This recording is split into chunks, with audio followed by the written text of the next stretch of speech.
this is the problem.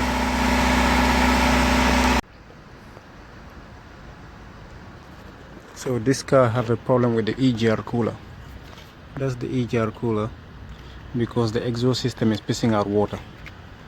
So what I did, this pipe here, it connects to the EGR cooler on top of the EGR cooler.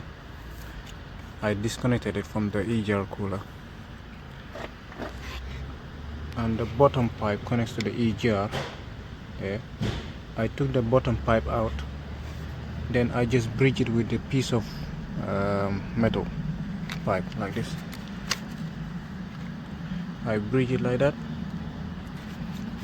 That one goes at the bottom of the EGR, that one goes on the cooler, and then I start him up, I accelerate, and there's no more water coming out of the exhaust, and then there's no more white smoke or gray smoke, whatever you want to call it.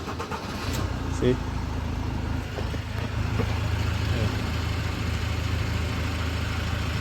No more water coming out.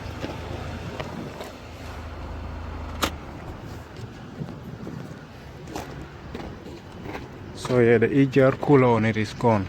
We even fitted new EGR as well, but it was still the same thing. It was the cooler. The cooler was blown and then letting water through the exhaust system. And because the driver was driving it for a long time, it damaged the head gasket as well. The new head gasket. That's the head, is all cleaned up. I'm gonna put the head on it and then time it up, put everything back together. I noticed something about this engine. The cylinder number 1 is on timing, but it's not on TDC like the other cars. This looks like it's about 50 degrees before TDC. But what I did before I took it out, I locked the cams and then I T-pex the crank.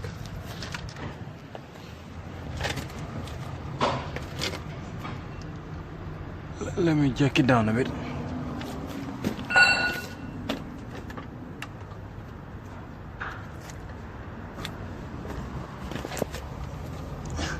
I T-pex the crank like that when I was taking it out. So the way to do it is you lock the crankshaft through the crank sensor. You take the crank sensor out, which is somewhere by the gearbox, and then there's a locking pin for it. That's the way to lock the crank. But I just T-pexed it, so I will show you once I put the head back on.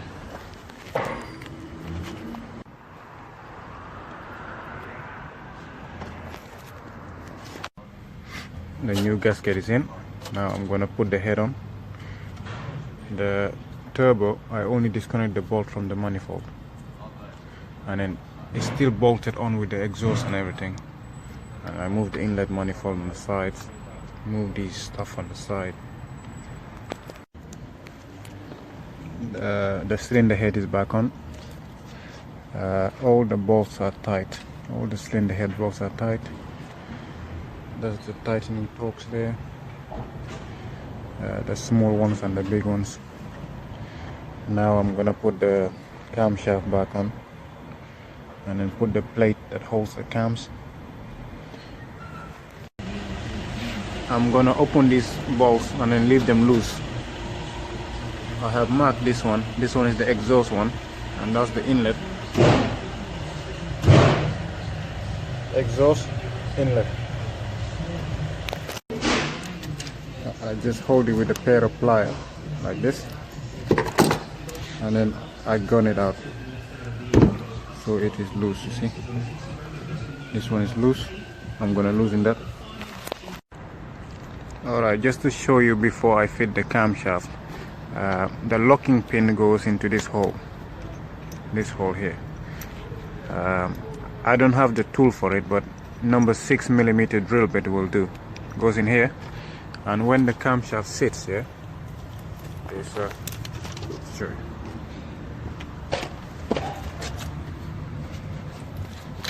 It goes into this hole, that hole there, number 6 drill bit. Same thing to the other side. There's a hole on the pulley, just get it in there.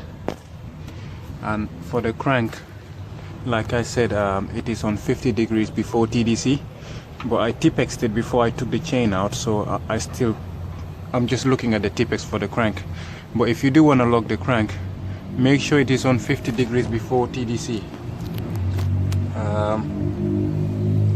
You have to take the crank sensor out from the gearbox, and then you put this timing tool in there, and then that bolt there, that Torx bolt, is roughly facing up there. Yeah. Okay, as you can see, the pulleys, I leave them loose here. The camshaft is locked. I'm gonna put the plate which it holds the cam in. Now remember, when you tighten the camshaft, you have to make sure the piston is down a bit. But on my car, the pistons are already like 50 degrees before TDC, so they are down a bit. So I don't have to worry about winding it more down. So I just leave it as it is. But on other cars, just make sure the pistons are down, like at least down, and then tighten the cams, because when you tighten the cams, you know, the valve can open, and then if the piston is right on the top, it can, you know, damage the valve. That's why you have to always put the turn the crank backward a bit so pistons are down.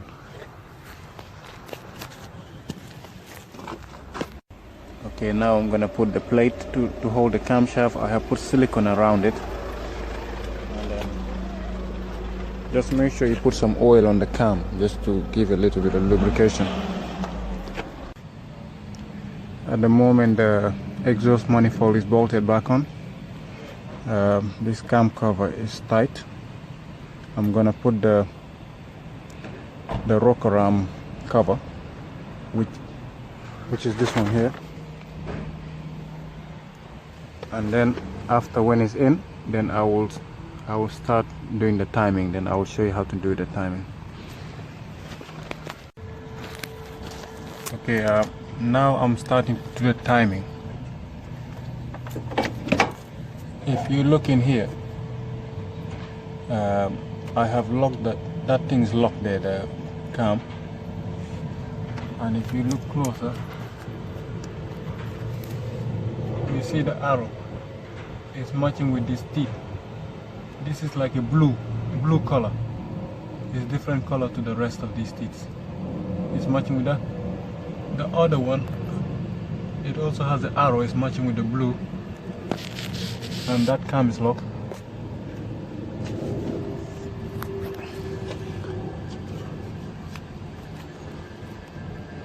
If you see the chain, the driver side is tight. That's the tensioner side. See how slack it is? That's how I want it to be, because I'm gonna put this tensioner guide in there. I'll put this tensioner guide in there, and then it will still be slack, which is good. And then I will install the tensioner. I'm reusing the same chain and the same stuff because of the company I work for. They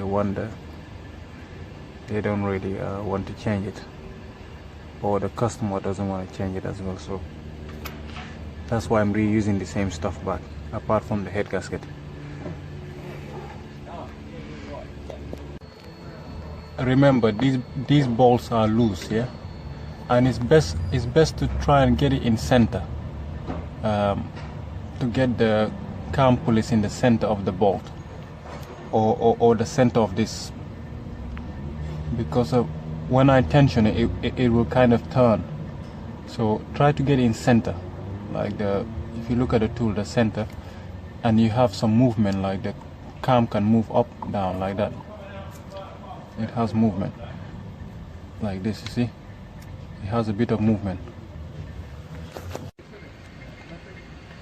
Okay, now I have put the tensioner guide in there. You see, I want it to be this slack, which is good.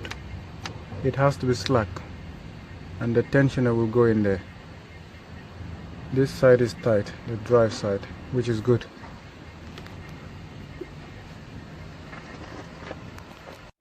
Okay, now Now the timing is in, the tensioner side is slack, the driver side is tight, the crankshaft is still on my T-pex mark, which is 50 degrees before top dead center. The camshaft is locked. The arrow is with the blue teeth. The other one, the arrow is matching with that blue color teeth. They have to match with that. And then, like, try to get the bolts in center, you know, like try to get the cam pulley to be in the center of this locking pin, so that it has a movement, you know, like. And then now all I have to do is just release the tensioner. Just release the tensioner pin. See, now it's released. The timing chain is tight now. Now it's nice and tight, which is good. Tension is released. Then I will tie this pulley first, all these 3 bolts, and then I will tie the other pulley last, the other cam pulley last, and then that's the job done. Then all I had to do is just rotate the engine twice, like clockwise. Just put the crank pulley back on, and then I just turn it twice and recheck my timing, and then that's it. That's the timing done. Now I have tightened the driver side pulley, and then I have tied the other cam pulley, and then I can go ahead and remove the locking tool for the camshafts. See that there's a special hole in there. Now I'm gonna rotate the engine twice. If you look on my other video, I did mention it a couple times. It's basically the camshaft has to come back twice. For example,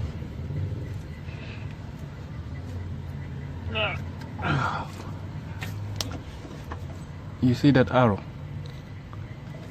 You turn it 1 revolution, that's 1, and then turn it again another revolution, that's 2. I'm not gonna bother putting the crank pulley. I'm just gonna use this lever bar to just keep turning it till it's twice. Then I will recheck everything. Then I'll lock the cam pulleys again, and then I will check my T-pex mark again, and then I'll put everything back together. Now the timing cover, I have put silicone around it, and then the timing cover is ready to go back in. Alright, I'm still putting it back together. The cover is on. Now you have to first put this alternator tensioner, and don't forget to put the belt in first before you tighten the tensioner like this. It needs to go in like that through the tensioner, and then once the tensioner is in, then you put the aircon compressor in. Because of that bolt for the tensioner, when the aircon compressor is there, you won't be able to get that bolt out. So you have to take the air compressor out of the way, then you can get that alternator tensioner out. That way the timing cover can come out and you can install the timing cover. The alternator belt is in, the power steering belt is in, the alternator one is tensioner is there, the power steering one is just a stretch belt, so you just put it on here and just start rotating this one, and then it will just go inside here. Okay, I have put the main stuff back together. I'm just gonna start the car now, and then once it's started, then I'll put everything back together, the rest of the bump and stuff. And then don't forget to bleed it. The bleeding nipple is here. You just unscrew this from there, and then you fill up the tank until water comes out, and water is coming out. As soon water comes out, then you just close it.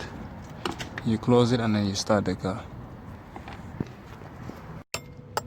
Again.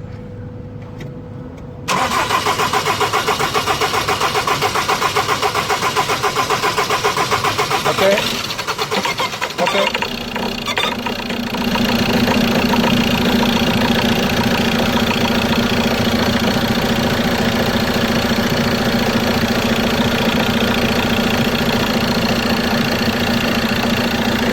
All done.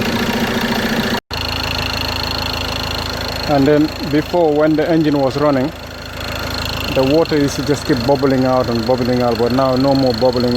It's stable, which is good.